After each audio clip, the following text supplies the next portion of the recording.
Hi, my name is Mark Monlux, and you're watching another episode of Epic Sketch Time. I'm a freelance illustrator in Tacoma, Washington.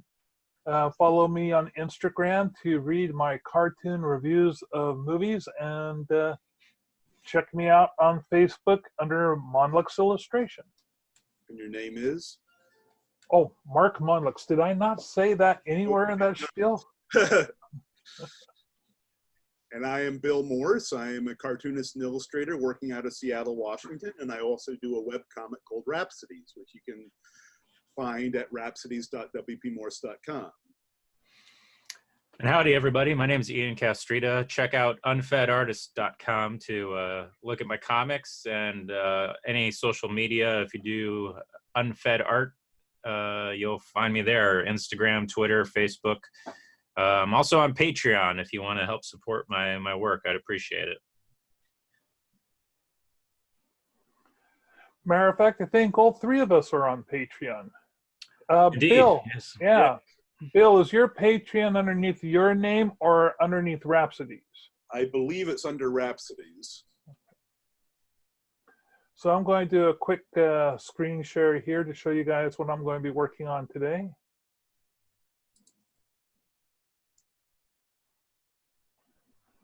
Do you guys see this little Tiki Art?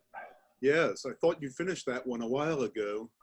I was working on this last week. This is the logo for Tiki Phil, and I pretty much did all of this during our last meeting. But in looking at it, I see this big divot in here. And as far as pin structures go, because this is going to be an enamel pin, I don't like how far in that's going. It'll be, it might count against me as far as the budget, because the more detailed an image is, and I'm counting as this big divot as being a big detail, the the higher your price tag's going to go. So I'm going to take these teeth here and redraw them over here, and basically take this mouth and move it a little farther forward. Okay, I think that can work. Yeah. So that's what I'm going to be working on, and I'll stop sharing. What are you guys going to work on? Well, I'm a bit behind today because I had a doctor's appointment, so I'm going to be working on one of my strips. And I also am working on a strip. I was strongly thinking about trying to create a submission for that grant that that Patreon is putting out, and it's due this week. But I just kept on getting pushed back with other work, and I just don't really think I have the time to do something that I'd be happy to submit. I haven't heard about this. Can you give us or describe the details? Sure. Let me pull up my notes on it. So the creator of Patreon, whose name escapes me right now, but it's kind of a well-known musician on the internet. Let's see, where is that? Here we go. Super Patreon grant. So if you go to superpatron.org, and it's not Patreon, it's just Patron, patron.org. You can watch a video about it. Basically, they're looking to give $50,000 out to somebody next year, and the application is actually really easy. The only rule is that it can't take more than 3 minutes to review it. So you could create a video, or you know, just like a letter, I guess. You know, since I want to create a graphic novel, you know, it'd be kind of silly for me not to make some kind of like comic submission. So you know, that was really what kind of held me up.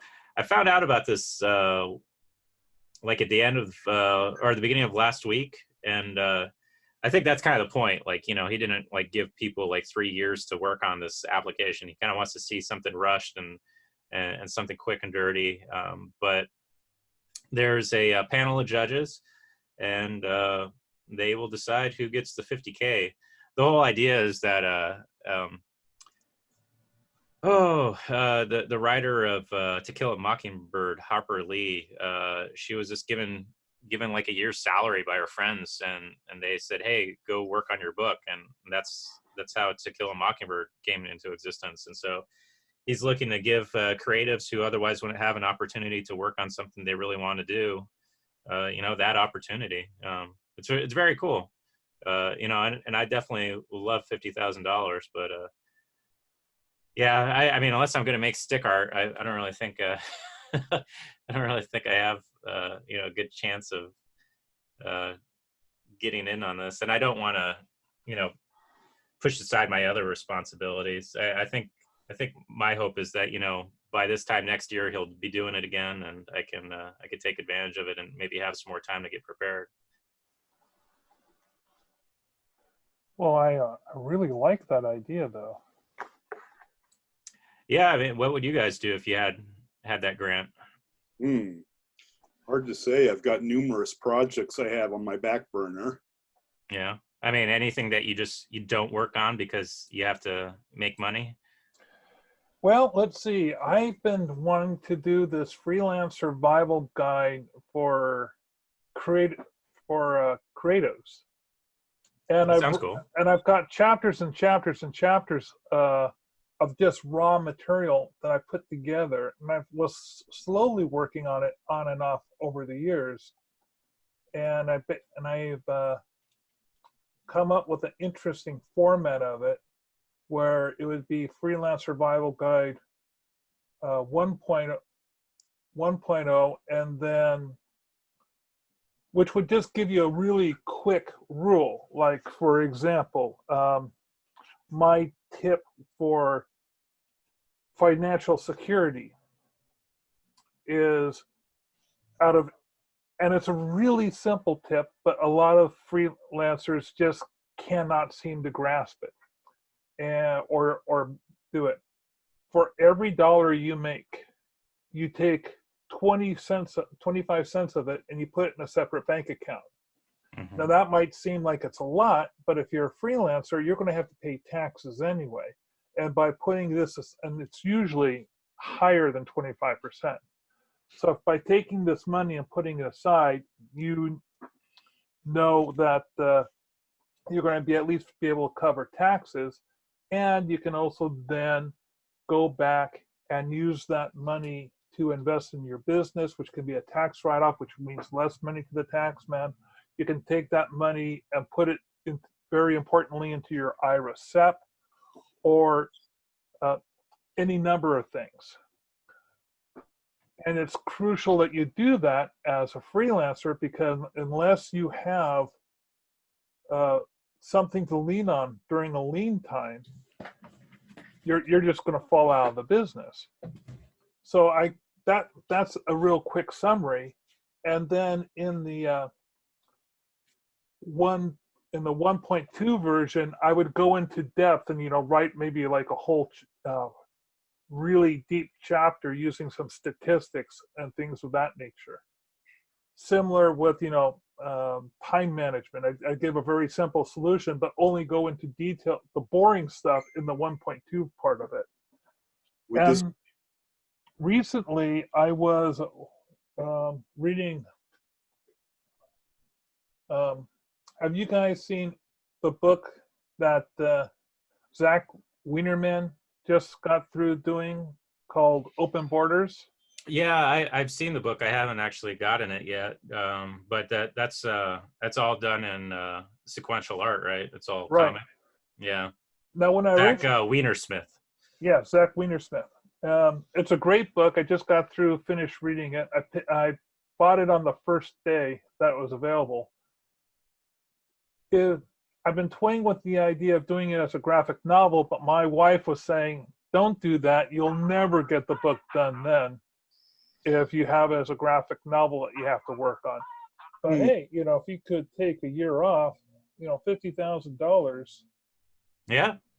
Well, there's still time for you to apply. The deadline, that would have been good to tell you guys. The deadline is the 22nd, or excuse me, the 21st. It's by midnight on the 21st. And that's super patron, patron.com or .org. .org. Here, I'll try to put it up on the group chat. Oh no, I'm sorry, the 22nd. So it's by midnight on the 22nd, and that's Pacific Standard Time. So basically, this Friday by midnight for you guys, and for me it'd be like an hour later into the day. Like I'd have until 1 a.m. on Saturday. And who knows? Maybe I'll still try to submit something. I mean, even if I were just to write up something and just send it in, you know, that's better than not doing anything, because, you know, at least then I have a small chance. But let me post that link for you guys. And you know, that's good advice, I guess, to anybody who's watching this. You know, if you're like, oh, you know, woe is me, I'm not good enough. It's just like, well, just submit something anyway. You know, what do you have to lose? Spend 5 minutes on it, and just turn it in. And then if you end up spending more time on it and it's something you think might have a chance, that's even better. But if you do nothing, then you're guaranteed not to get anything. So I should probably take my own advice now. Oh, well. Well, Bill, this might be a way for you to do that space opera that you've been wanting to do. Mm-hmm. Now, fill us in on that, Bill. I think I've heard you talk about it. Do you have actual material that you've worked on? Oh yeah, tons of it. Well, what can I show you?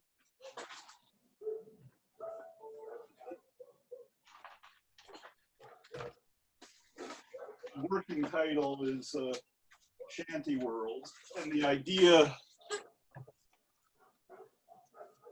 and the, come on, where is it? Why don't I have the full screen? And the main concept is, I sort of regard it as, I've been playing with the idea in various forms over the years after reading a article on galactic empires in the Encyclopedia of Science Fiction that complained that most settings for galactic empires are far too human-centric. And you're enough of a Trekkie to know what the coordinates of Earth are, you'll know what they mean. So anyway, I kind of took this as a challenge and started working on a setting where humanity is at the bottom of the heap, and specifically the setting is kind of the equivalent, the galactic equivalent of Tijuana. Imagine Star Wars if nobody left Mos Eisley. Okay. So as far as concept art that I can show easily, here's... I did bad in geography. Where is Mos Eisley? Mos Eisley. It's in Tatooine. Oh, okay. Thank you. Okay. I feel like I just won some nerd cred right there. I think you did, sir. Oh man.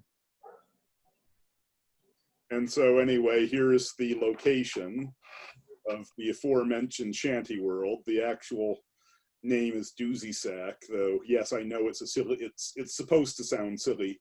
Yeah. And these days I find myself being embarrassed when I say it out loud. I thought it was clever at the time.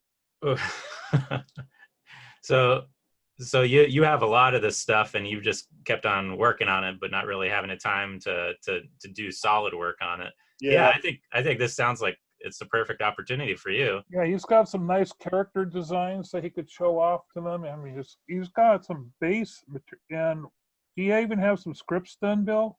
I've got a script for the opening, but again, it's sort of my big problem has been putting it all together and getting a solid story. I mean, and that's mainly because I have a tendency to obsess about the world building and thus not see the forest for the trees. Well, if I were you, I would just, you know, use your computer camera and just like do what you just did and show your stuff off and like, you know, I've worked on this, I worked on this. Because remember, it can't take longer than 3 minutes. So, you know, just record like a 2-minute and 50-second video so you don't go over, and just send it in and, you know, be done with it. And they expect a video as opposed No, it could be let's see. It says whether it's a video, a song, a podcast, a piece of writing, or something else, it's got to be consumable in 3 minutes or less, not a second longer, not a second. So, you know, if you do have a song about this, Bill, I guess this is your opportunity. You know, bust out the guitar. I can't. My guitar playing is. I'm lucky if. I doubt I remember any of the chords I used to know. Yeah. And while I have songs that take place in the setting, they're all, like a lot of the pictures, they're all mostly half done. Yeah, well, like I said, you know, if you do nothing, then you're guaranteed not to get it. But if you do something, you at least have a small chance. Yeah. The judges, by the way, Hannibal Buress, the comedian, Grace Helbig, who I don't know. I don't know. The only other person I know is Daniel Corsetto, and she's a creator of Girls with Slingshots, which is she's very good. Have you seen? Yeah. Oh, she's amazing. I follow her on Instagram too. Yeah. But Girls with Slingshot is like one of those well-established web comics that, you know, is kind of, if you think about like the pantheon of the you know, the creators who really helped set up web comics, she's one of them. So. Mm-hmm. Yeah, I've been going back and rereading Girls with Slingshots. It's a fun comic. It's a fun comic. The references to blogging, though, are slightly dated, but the part about the weeklies, though, going under, that part isn't dated at all. That's It's speeding up, if anything. You know what's crazy is I think it's 20 years or 21 years. I saw a tweet from Mike Krahulik saying that this is the 21st birthday of Penny Arcade, and he had a link to the original first comic that they made. So just to kind of give you an idea of how old I am. I mean, I think I read my first Penny Arcade comic in '98, and by then it was probably at least 1 or 2 years going on by then, I guess.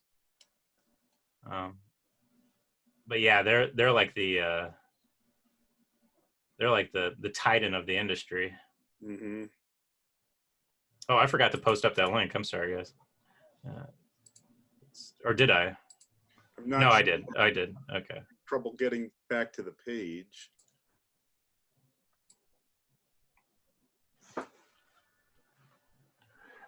So I'll spell that out. It's https://www.superpatron, that's patron.org.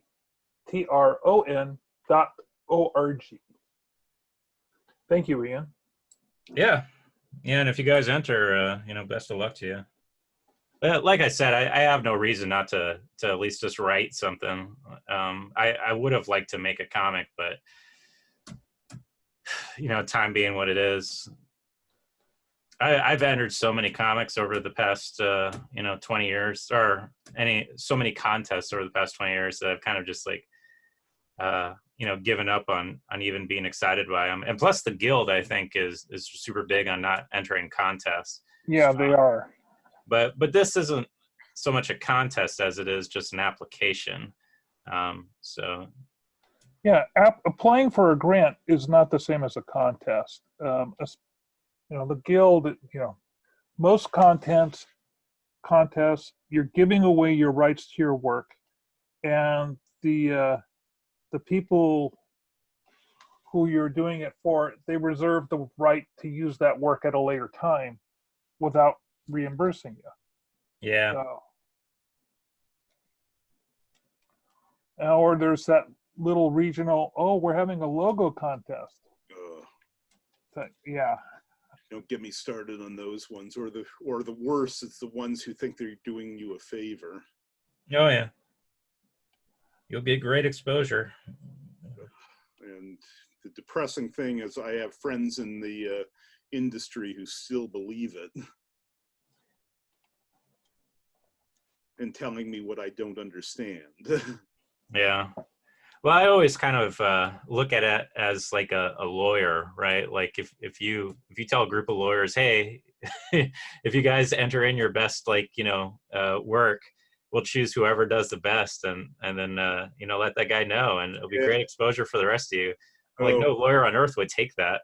oh, did you all see that meme that was going around on Facebook last week? I forget who was sharing it. It might have been on the guild page. I think I shared it, but it was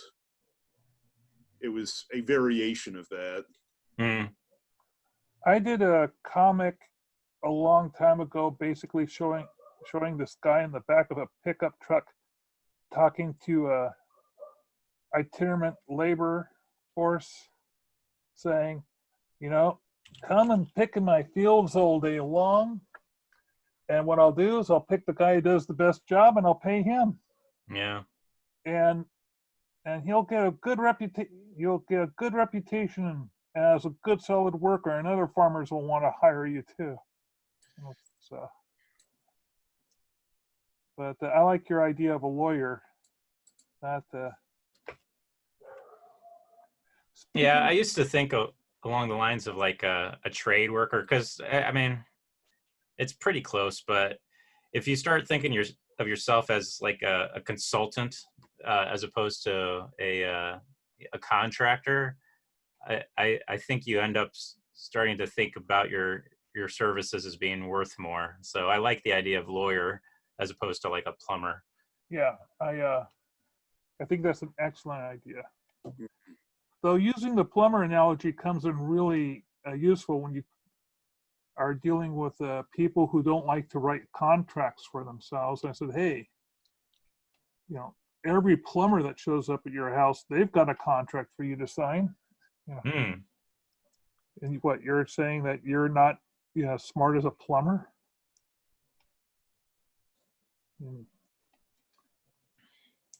Yeah, that's an interesting take. Oh, they'll be afraid to sign it. So everybody signs, everybody signs things every day. I mean, you sign stuff for mail.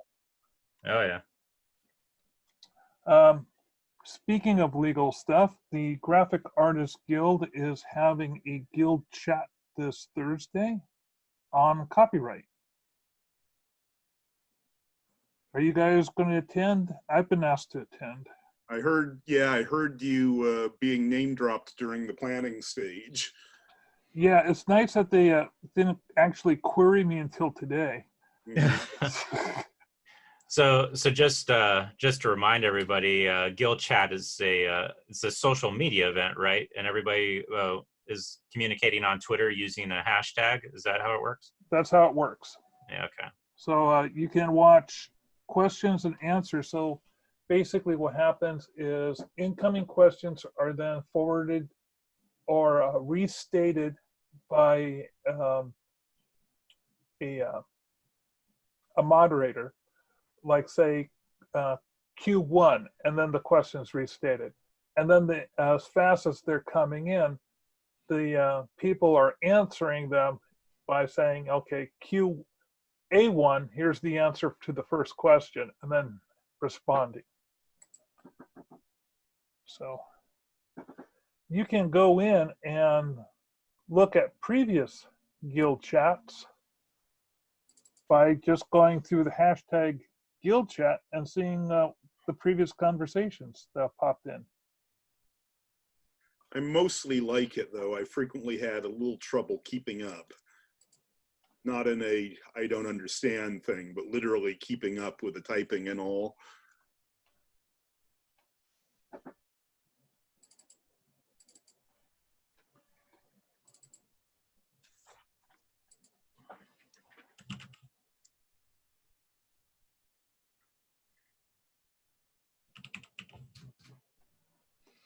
So have either of you guys gotten onto Disney Plus and watched The Mandalorian yet?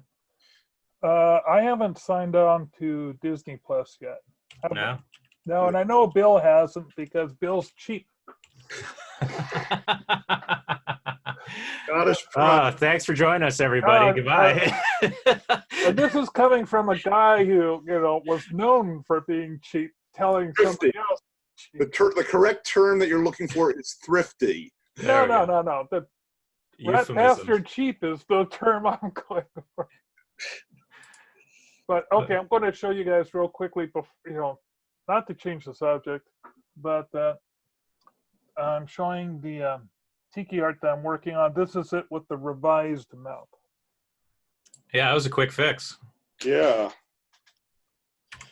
Yeah, that definitely works. And I see how you were saying that you... Yeah, this part right here, less of a divot. I'm still worried. I think I still have to make that space. This is awful small. You right might there. be able to get around it simply by having the tongue go overlapping that part. No, I don't want the tongue sticking out that much. I think what I'll do is I'll simply raise up the separation between the teeth. I thought about just having one tooth there. Mm-hmm. I And would like to suggest that, yeah.